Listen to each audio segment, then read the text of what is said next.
Justin Trudeau called it the Online Harms Act, Bill C-63. It would have become law had he not dissolved Parliament. It was the Censorship Act that created 3 new censorship bureaucracies and allowed massive fines. Well, the UK has that law. They call it the Online Safety Act, but it's very similar. They're using it with great and brutal force, and obviously they're using it for political purposes. What's interesting is that this time around, the United States has a Department of State that really cares about freedom of speech. Under Joe Biden, the State Department worked with foreign allies to limit internet freedom around the world. The State Department was actually with the bad guys, funding them. It's the opposite now. Now, Secretary Rubio points out people around the world who were censoring Americans or American tech platforms and bans them. Just today, Alexandre de Moraes, the out-of-control crusading judge in Brazil that put censorship orders on social media, he was hit with a Magnitsky Act sanctions, basically freezing him in any dealings with the U.S. Imagine that. The U.S. State Department putting sanctions on censors. Well, what are they going to do in the UK? Because that Online Safety Act is doing the same thing. Joining me now to talk about this is a man better positioned to talk about this than just about anyone in the world. He was the senior tech editor at Breitbart.com. He's from the UK originally, and now he works full-time for Freedom. In fact, that's the name of his organization, Foundation for Freedom Online. You know who I'm talking about. He's the managing director there, our good friend Allum Bokhari. Allum, there's a lot going on, and Trump's freedom agenda is spreading around the world. Tell me the latest. So the Online Safety Act in the UK just went into force. It went into force on the 25th, a few days ago. And if you look at my Twitter feed, you'll see already examples of dissident political speech being placed behind age filters. So you're asked on X to give up your driver's license to prove how old you are, to prove you're over 18 before you can access political content, which is very interesting because the Labour government of the UK, their ministers who fully back this law, introduced by the previous Conservative government, they're doing a media tour right now saying the Online Safety Bill is only about protecting children from harmful content like pornography. Well, it turns out some of that harmful content that they're protecting people from is in fact political content. We've already seen a opposition MP, Katie Lamb, get put behind an age filter because she was talking about migrant crime. On my feed, you'll see an account, a very funny account that simply makes fun of the UK for occasionally looking like a third world country. People are being asked to prove their age, to give up their driver's license, just to view that account. So this is how the Online Safety Act is being used already. And as you said, Ezra, at the start, there was a similar law in Canada. There's going to be a similar law in Australia. There's a vast censorship regime with similar measures in the European Union called the Digital Services Act. This is an international assault, a convergence against free speech that we're seeing in every single Western country around the world, except the United States now. But as you said, the United States helped create this under Joe Biden. This is in part, we're dealing with the knock-on effects of what the US government was doing under the previous administration when they backed censorship all around the world. I'll add to that, just today, an Irish court ruled against X or Twitter in favor of the government bringing in more censorship laws. It looks like a big showdown, and normally America versus the world, where there's a lot more of the world than there are Americans, but all the tech companies and all the economic power and the moral authority of that bully pulpit. I'd bet on Trump and Secretary Rubio, who's sort of in charge of this. He has not been shy. I'm rooting for the good guys. I want to come back to something you said a minute ago, which is in the UK, people now have to enter a government piece of ID to see something. The government says that's just for things like child abuse or pornography. They're doing that because who would be against that? Well, as you point out, it's touching on regular politics stuff too. You said you have to prove you're 18, but it's more than that, isn't it? If you're uploading a driver's license, you're saying your name. So you're showing the government or whoever's collecting that info who you are. You can't read anything privately now. And who knows if that data will be hacked? I mean, I don't want to be paranoid, but I don't trust the government with my data. Do you? That's right, and you should see it as a stepping stone to ending internet anonymity, which is a lot of the same supporters of these type of measures. They hate online anonymity because that's the ultimate form of free speech. You're expressing your opinions without putting your name out there, without risking your reputation. That's a form of free speech that's even more powerful than regular social media.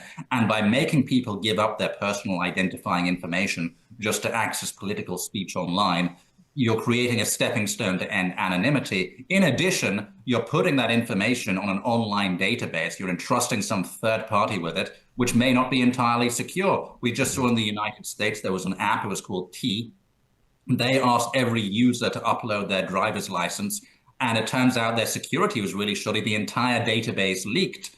So there was an ironic element of karma to it, since the whole app was sort of a doxing platform, a Me Too platform, and then everything leaked.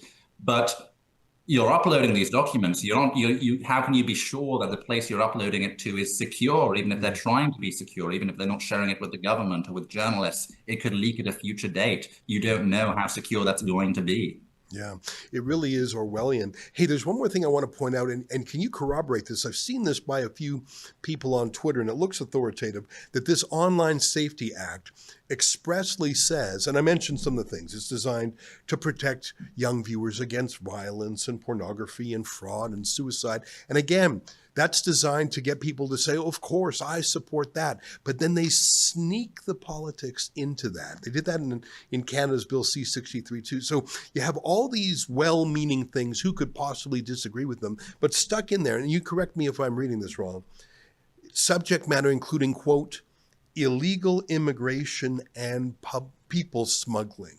So you can't talk about suicide, and I can understand. Go ahead.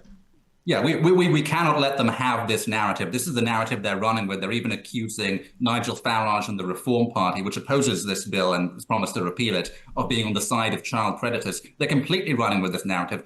But if you go to the UK government's official guidelines on the online safety bill, so the official government website, you'll see it's right there in bold text. I put this on my Twitter feed as well, that the act covers mis and disinformation, that it covers hate speech, that it covers all of these pretexts that are used for censoring political speech.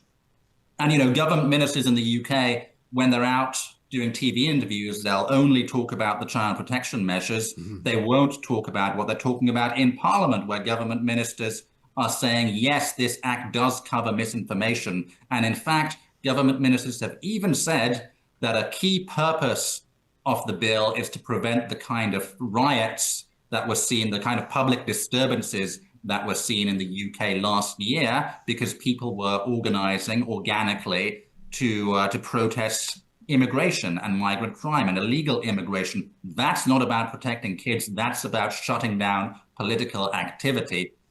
That's what they really care about. Right. And the protecting kids stuff is really just a Trojan horse. Right. And I'll say one more thing on this. It's not just a Trojan horse in the UK. It's also a Trojan horse in America, because what you're seeing in America at the state level now is a big push for what's being called media literacy and digital literacy lessons in schools.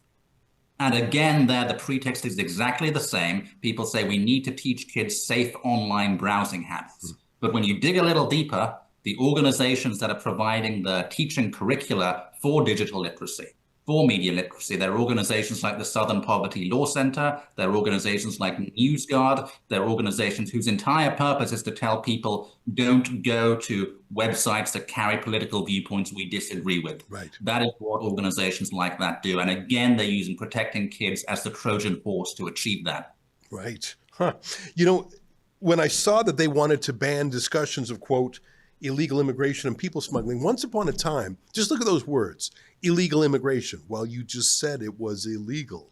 And people smuggling, that's human trafficking. You would think that a law would be to crack down on those two things that are explicitly criminal. No, it's to stop people from talking about it. And by the way, you know they mean it, because both the Conservative and the Labour Party were a party to this super injunction to stop anyone from talking about this massive secret airlift of Afghans, like almost 200,000 of them, secret migration. Like the whole establishment is so locked into their agenda. I don't get it. I was in the UK over the weekend, Allum, and I think ordinary people have had it with mass illegal immigration and people smuggling. Why is the establishment digging in? I don't get it.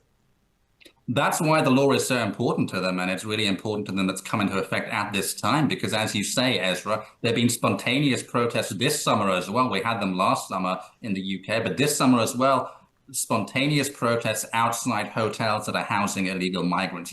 It's a domino effect. We saw a few protests in Epping in East London a few weeks ago, and now they're spreading across the country. And how are they spreading across the country? They're spreading across the country because people are currently allowed to communicate on social media. They're allowed to communicate on Facebook, on WhatsApp, on X. And that's how people are finding out about these protests, finding other people who are going to them and organize. That's how social media should be used, for democratic political organizing, organic political organizing, not astroturf in any way. This is completely organic from the bottom up.